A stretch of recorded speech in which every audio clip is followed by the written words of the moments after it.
My objective is always to actually steer Junior in so many different levels.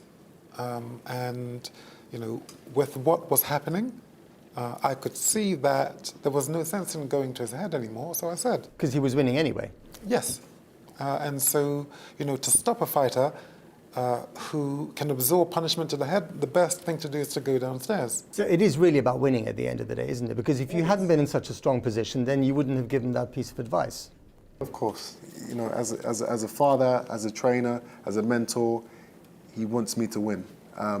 If it's an extremely competitive match, it doesn't matter how hurt the guy is. If I'm in danger, he wants his son to be able to come away with the victory. It's just the fact that it was so one-sided to why he decided to tell me, leave the head alone. Because I was about to say that chivalry seems to be alive in British boxing, but actually that's only up to a point, isn't it? Chivalry is only proportional to the ability to win. Yes. You have to win because it's this is not a game. This is you play football, you play cricket, you play rugby. You don't play boxing. You have to win. So if it's about winning, does this sort of advice that you gave to your son give him mixed messages? Does it get confusing in that white heat of the actual Your line fight? of questioning isn't conducive to a good interview. Why is that? It just isn't.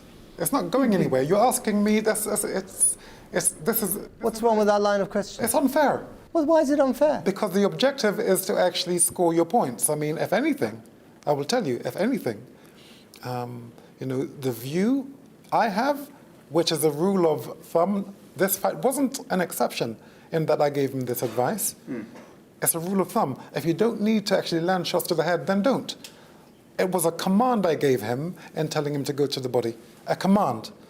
I walked back and I left him to it. Then he has to actually make his own decision. And when your father gives you a command as your coach, you always obey that command. If it's the right thing that I feel at the time, you know, at the end of the day, I am still in the fight. I still have a man in there attacking me. So you still have to do what you believe is right. So you had that famous fight with Mike Watson 25 years ago, which changed Mike Watson's life and arguably also changed your life in many ways. What do you regret most about that fight 25 years ago? Watson's inability to function afterwards, or what you've, I guess, would have described as your loss of edge after that fight?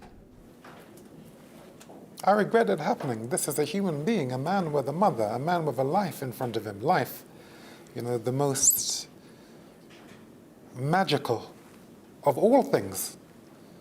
You know, that he was incapacitated.